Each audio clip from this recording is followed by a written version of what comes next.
Eto na, breaking news, kapapasok lang na mainit na balita. Sara Lustay Duterte magpapasko sa loob ng kulungan ng ICC. Iyari na ho, hindi nakalusot. Alright, welcome back to my YouTube channel. I'm Andy's Vlog. Mga kaibigan, mainit-tinit pa. Hindi ho ito fake news, unahan ko kayo. Dahil mismo ang nagkumpirma nito ay kampo ni Sara Lustay Duterte, na itong si Sara Duterte ay bigla ang sinapit. Bakit nangyari ho ito? Sa kulungan magpapasko ng ICC. Nako ho. Isang like sa video na ito kung nagustuhan nyo. Sabay-sabay po nating i-like ang video na ito. Sa lahat ng hindi pa nakasubscribe dito sa aking YouTube channel, please subscribe. Pwede rin po kayo mag-share ng video na ito. Eto na, sa wakas, ang hinihintay ng taong bayan. Mga kaibigan, lilinawan po natin at tatalakayin, hindi naman lingid sa inyong kaalaman, na itong si Sara Lustay Duterte, di umano noon pa man, ay kasama sa iniimbestigahan ng ICC. Mayroong nga nagsasabi, lumabas na mainit sa balita noon, ilang buwan lang ang nakakaraan, ay hindi kasama ito sa bibigyan ng arrest warrant o hindi kasama sa lalabasan ng arrest warrant galing sa ICC. But sa puntong ito, mga kaibigan, eto at kinumpirma ng kampo ni Sara Duterte na sa kulungan ng ICC dahil magpapasko itong si Sara Lustay. Nako, ay hindi yun nakalusot sa ICC ito. Mga kaibigan, ito na nga ang ginaganong ko. Ang lahat ay mayroong hangganan. Naunahan pa si Bato. Si Bato kasi hindi pa na-aresto ng ICC. Ibig sabihin, ito nga si Sara Lustay ay magpapasko sa ICC, si Bato ay hindi pa. But anyway, according dito kay sa ICC, warrant para kay Bato ay before the end of this year or early 2026. Abangan po natin, mga kaibigan. Bigyan po natin ng highlight itong kay Sara Lustay Duterte naman tungkol dito sa magpapasko sa ICC na kulungan sa dahig Netherlands. Nako. Hari na. Gusto ko munang kunin ng inyong panig, mga kaibigan. Ano ang masasabi nyo tungkol dito sa lumabas at kinumpirma ng kampo ni Sara Duterte na talagang sa ICC kulungan magpapasko itong si Sara Lustay Duterte? Ito ho, shoutout sa lahat, mga kaibigan, nandiyan naka-flash sa screen, mga mahal kong taga-subaybay. Babasahin po natin ang nilalaman.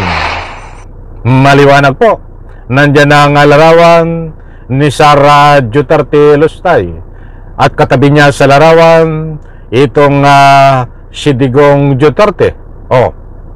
Buhat sa Abante News Online at meron na rin post ang ibang malalaking stream media. Ano ang sinasaad? Yung nasa bandang baba, ang ating babasahing una.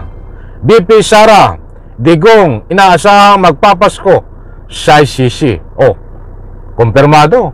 At galing sa kampo ni Sara Duterte na si BP Sara, Digong, inaasahang magpapasko sa ICC ay magkasama sa kulungan. Itong dalawang ito, mga mahal kong taga-subaybay. Sa bagay, maganda magpasko diyan dahil mayroon kayong bantay.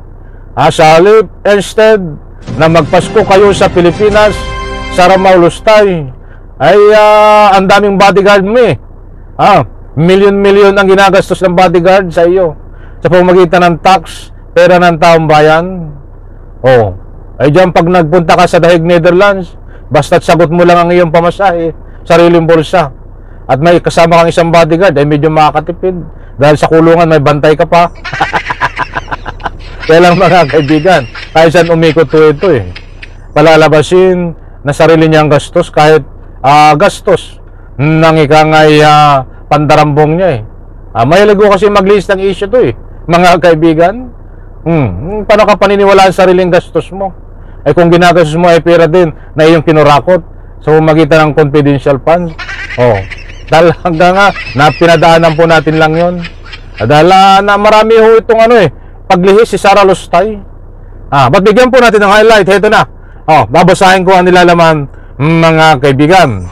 Inaasahan umano ng pamilya ni dating Pangulong Rodrigo Duterte sa International Criminal Court ICC sa The Hague, Netherlands na siya magdiriwang ng Pasko ayon kay VP Vice President Sara Duterte. Maliwanag, mga mahal kong taga-subaybay, hindi tayo nagpapakalat ng anumang fake news dahil nandiyan naka-flash sa screen.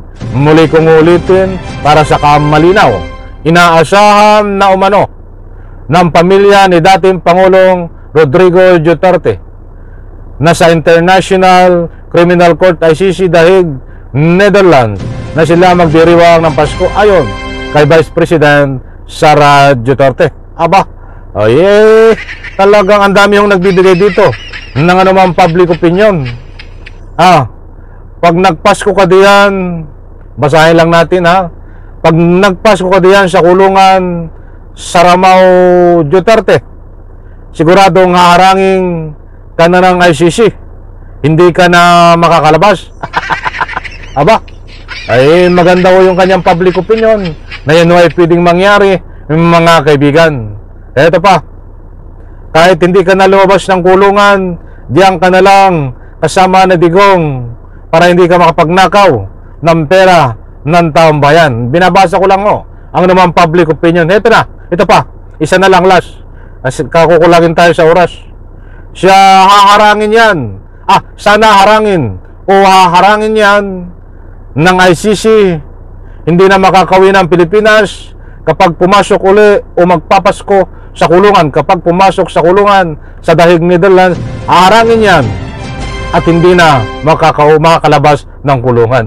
Marami mga kaibigan ang nagbibigay ng anumang public opinion na sila ay nananalangin na dapat harangin ng ICC yan at ikulong na din diyan sa The Hague, Netherlands kapag nagpasko sa loob ng kulungan diyan po sa The Hague itong si Saramao Pusit Lustay Duterte. Disclaimer lang, mga kaibigan, itong binatalakay natin para naman sa inyong malawak na pangunawa at hindi kayo mabiktima ng anumang fake news.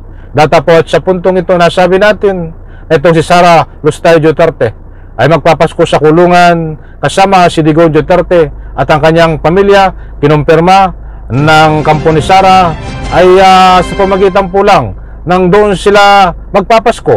Baka kasi iniisip ng iba ay dinampot na ng ICC at dadalhin sa kulungan at ikukulong doon. Hindi sila ay bibisita at magpapasko sa kulungan kasama si Digong Duterte. At marami yung nananalangin na sana ikulong ito ng ICC, harangin diyan sa kulungan na huwag na makalabas. Tawang public opinion yan, mga kaibigan. Abangan po natin at kabang-abang dahil mayroon pong latest update kay Bato.